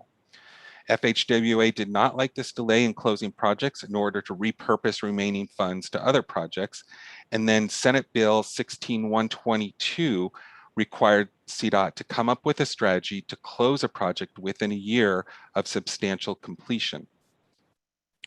Regions 1 and 2 devised different contracting methods, each using precious RPP funds, but these revegetation actions were actually project costs. Other regions were using maintenance forces to do some of this work, but there was no support for their budgets to purchase supplies like seed in order for this to work. After many years looking at various strategies with FHWA, CDOT decided to create a state-funded pool to finish these revegetation projects that were otherwise completed. Using state funds, both maintenance needs and contracting needs could be supported for this revegetation work. Since it is difficult to predict from one year to the next how much money a region would need in order to get vegetation to grow after a project is substantially complete and the prime contractor is released, distributing the funds in an equitable fashion was a challenge. That's when Tyler Weldon stepped in and helped solve this problem that we were facing. This process got complicated among the 5 regions due to difficult to predict annual funding needs, as I mentioned, and the maintenance and engineering complexities that also go along with this. Tyler suggested that he could manage the fund for the whole state, including maintenance expenditure reimbursements, and he could administer the fund and the contracts that the regions could use to accomplish the work when the maintenance could not take on post-construction responsibilities. So thank you, Tyler, for stepping up to make all of this planning become an implemented reality. We know managing a statewide pool of funds and contracts to go along with it is a difficult and thankless job. We would like to take this opportunity to let you know how much your efforts have contributed to the betterment of the environment and the reduction of compliance risk by bringing in specialty contractors to do this revegetation work the right way, while also contributing to the timely closure of construction projects as required by FHWA and Senate Bill 16-122. Now, to be clear, there were many people involved over many years, as you can see on the slide, including a large effort by the Division of Maintenance and Operations as well. But Tyler really stepped up to make this reality after all the planning for it was complete. Thanks again, Tyler. Do you want to say a couple words? Yeah, thank you, Troy. Like you said, it was a group effort. A task force was formed, and I was a participant of that. I feel like I'm getting a little bit of credit of getting the football over the goal line a little bit, but I'm happy to accept this award, and I thank you and all the hard work that my team is doing for the environmental side of maintenance right now. And thanks to Jane Hahn and Susie from Region 1 who nominated me for this award. So thank you. Thanks, Tyler. Congratulations. The next award is our special environmental contributor. This is going to Shelley Broadway. She's in headquarters in the DTD Info Management. The environmental project managers, while working on a CDOT project design team, have the need to provide a project scoping meeting at a project scoping meeting, all the potential environmental information that might be involved with a project. This is necessary to allow for proper schedule and budget for following regulatory processes and permitting procedures and may affect the project design alternatives. This type of data exists in multiple locations and is governed by several different state and federal agencies, including CDOT. Newer environmental managers may not be aware of all the data that is available or where to find it to perform this scoping task.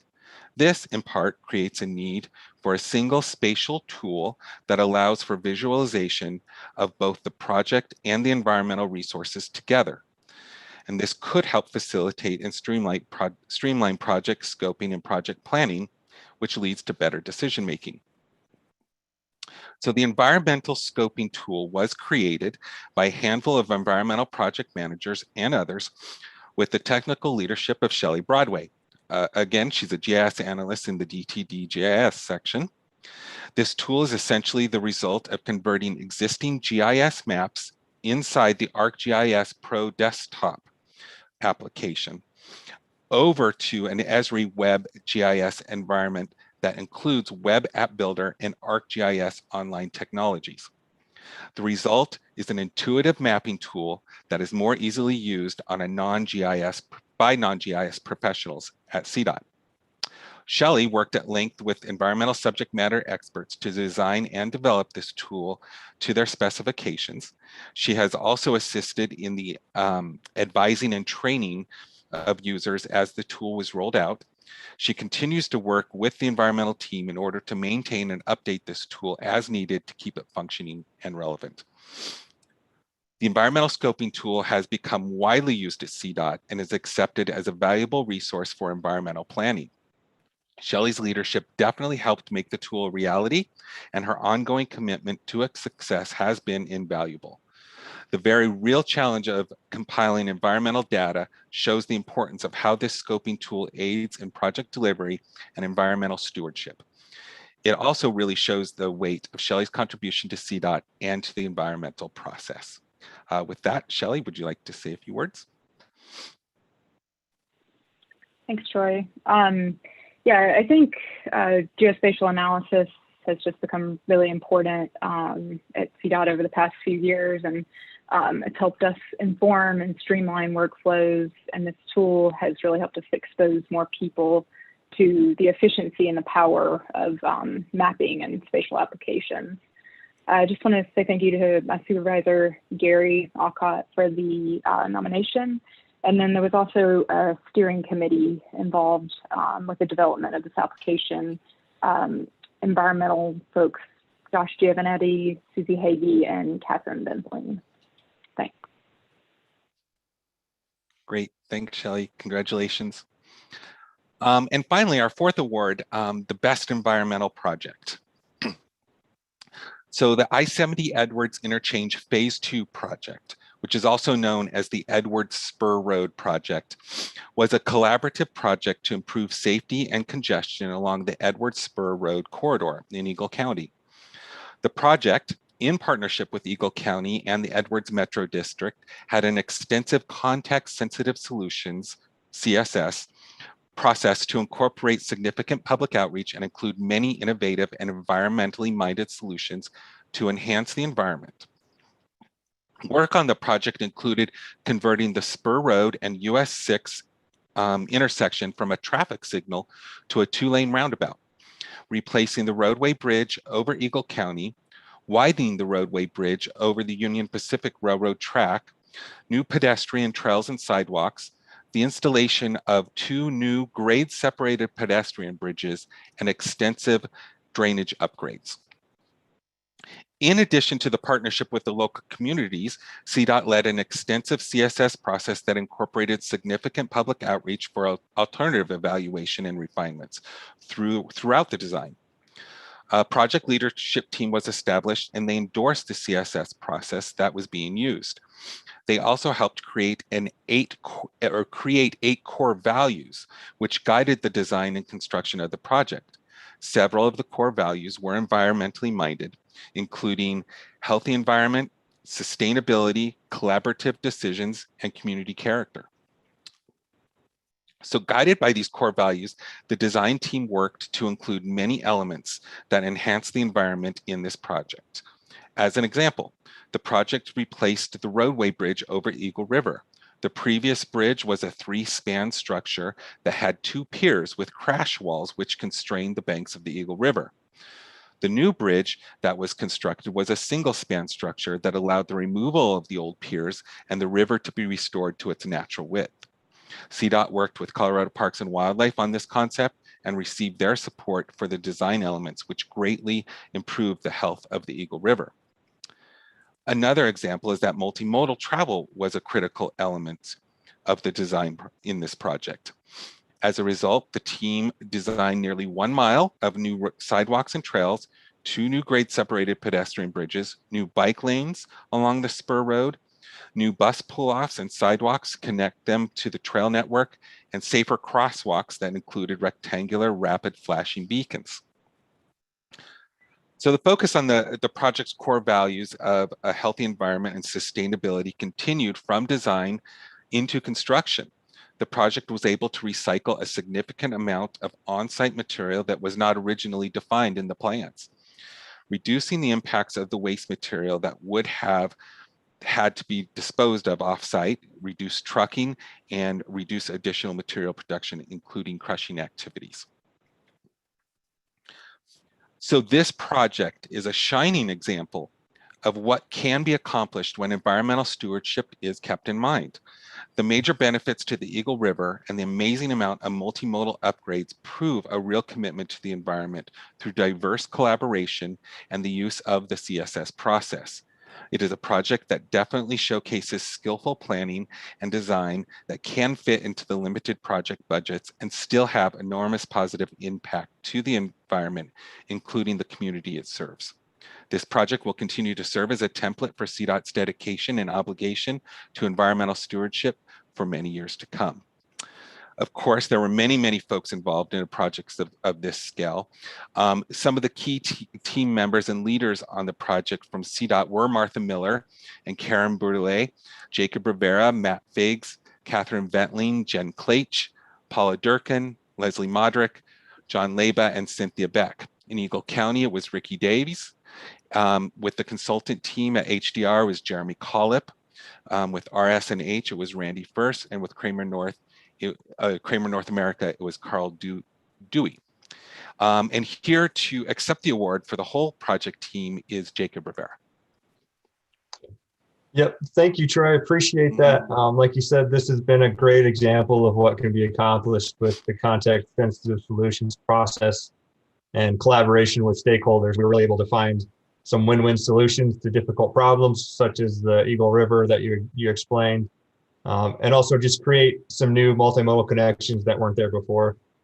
Just a big thanks to all of the stakeholders, but specifically Eagle County, Edwards Metro District, Parks and Wildlife, HDR, RS&H, our CMDC contractor, Kramer North America, along with all our CDOT staff who all played a big role in the job, especially our environmental staff. So thanks again. Thanks, Jacob, and congratulations. That wraps it up for this year. Thank you, commissioners and everyone. That does it for me. Well, thank you very much for this great presentation and congratulations to all the winners. I'd like to open it up to the commission for comments. I'm sure we have some commissioners who would like to offer congratulations as well. This is Commissioner Hall, and I just wish we were all there so we could all stand up and give you a standing ovation. Those are wonderful projects, and we're so proud of you. And if we could all be there, we would give you big, loud, standing ovations. And I feel sad that we have to do it this way because you really need that recognition, all of you that won these awards for CDOT and the environment. Thank you. Thanks, Commissioner Hall. Commissioner Vasquez. I just want to offer my congratulations to the winners and to the entire environmental staff at CDOT. And this is a lovely way to celebrate Earth Month with Earth Day coming up next week. Thank you.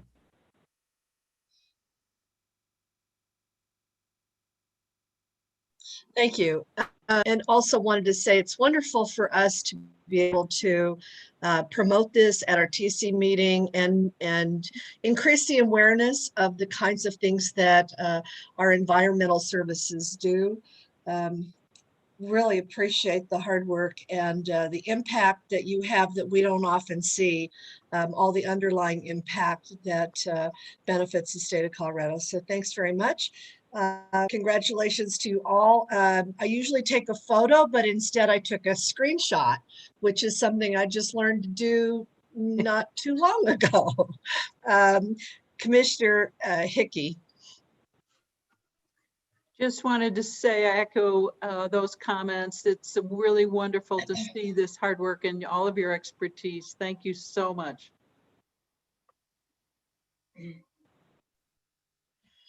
All right, thank you all. And I'll ask if there's any other matters to come before the Transportation Commission.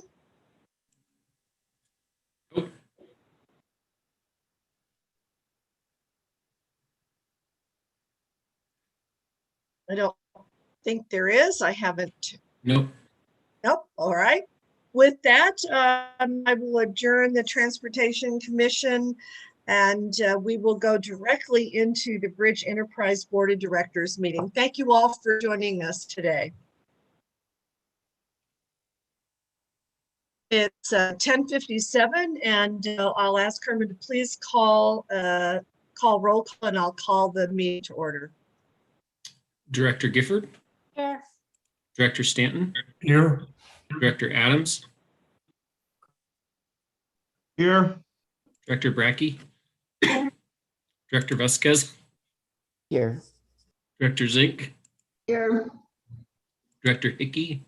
Here. Director Tebow? Here. Director Beatty? Here. Vice Chair Hall?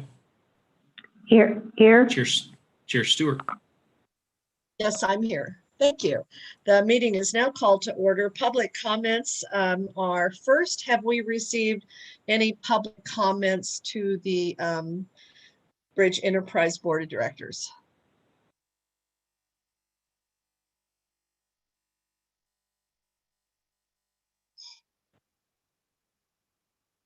I haven't seen any in writing to me, and I think there have been any. Jennifer, can you confirm that? That is correct. I haven't received anything. Thank you very much. The first item is a consent agenda item, proposed resolution BE1 to approve the regular meeting minutes of March 18th, 2021. Are there any questions? All right. Seeing none, a motion to approve is in order. Gary Beatty, I move to approve. Thank you. Second. Don Stanton, second. I have a motion and a second to approve the resolution BE number 1. Any further comment or discussion? Any director wishing to abstain from this vote? Is there any director wishing to vote in opposition to this motion? All right, seeing none, the motion carries unanimously. Proposed resolution BE1 approved unanimously. The next item is discuss and act on proposed resolution BE2, which is Bridge Enterprise 6th budget supplement for FY21. And I guess I'll go to Bethany or Jeff, whoever's available. Oh, this is Jeff. I'm back. Good morning. The sixth supplement includes the approval of funding for 14 structures that are part of a package of structures which received federal grant funding under the US DOT Competitive Highway Bridge Program, as well as an additional 3 structures which will be packaged with those other structures to achieve economies of scale and delivery. Collectively, these 17 structures will be delivered as a single package as the Region 2 Bridge Design Build Project. The first part of the supplement includes the approval of $43.9 million in faster bridge funding for the 14 structures that were part of the federal grant. These 14 structures include structures in all 3 tiers of the January 2021 BE prioritization plan, and they were selected based on need, but also the ability to package to achieve economies of scale and competitiveness as well from a federal grant funding perspective. The second part of the supplement includes the approval of an additional $11.1 million in faster bridge funding for 3 additional structures that would be added to the overall package. These structures are top tier structures in the January 21 prioritization plan. Collectively, these 17 structures are located across key mobility and highway freight corridors in southern and central Colorado. So I'm happy to answer any questions. Otherwise, I would request you consider a motion to approve. Thanks very much. Are there any questions for Jeff? All right. Seeing none, a motion is in order. Madam Chair, this is Director Hall. I move for the approval of BE2 Bridge Enterprise 6th budget supplement. Second. Thank you. Director Is there a Vasquez. second? Yeah. All right, I see there's a question from Commissioner Brackey. Sorry, I didn't get in the right place at the right time. I support what is before us today. I just had a question that had been asked of me and I didn't know the answer to, was how do projects get identified for this list? How do local communities bring forward ideas? Sure, and I'll give a high-level answer, but then I'll ask Jared if he has anything to add from the Bridge Enterprise perspective. We have a Bridge Enterprise prioritization plan process that is a pretty technical process that results in putting our bridges into 3 different structures based on priority need. Everything that's before you went through that process. Then I think there is a secondary part to the question, which is basically how did we decide among the Bridge Enterprise eligible structures to combine these particular bridges into a package for a federal grant application. And that's where I might look to either Jared or Herman to maybe provide a little bit of insight into the thinking behind that particular grant application. Yeah, this is Jared. It's funny that this question came up because we just covered this in the update to the PD 16.1 that we brought to Commission last month. It's a mix of condition, mobility, economic factors, and also local outreach to that the regions coordinate. And that's how those projects are selected.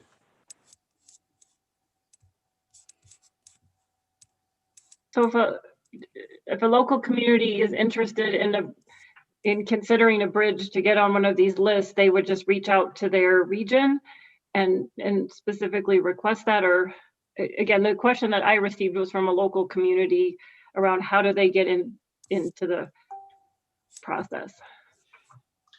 It needs to be eligible based on criteria and on-system bridges only. And outreach is one of the criteria, like I said, with the other economic factors, what did I say? Condition, mobility, but community outreach is one of the factors that contributed.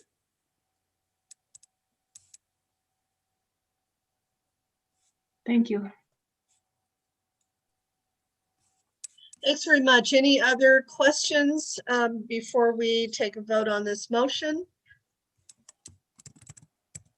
No other comments or questions? Is there any of the directors who wishes to abstain from this vote?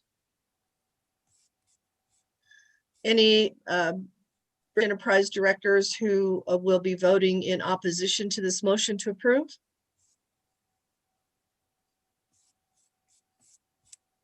All right, seeing none.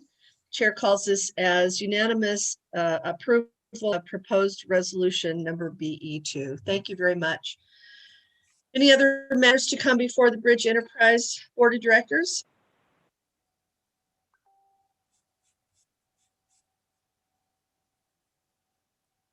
No. Thanks very much. Then we'll call this meeting adjourned. Thank you for the last 2 days, everyone.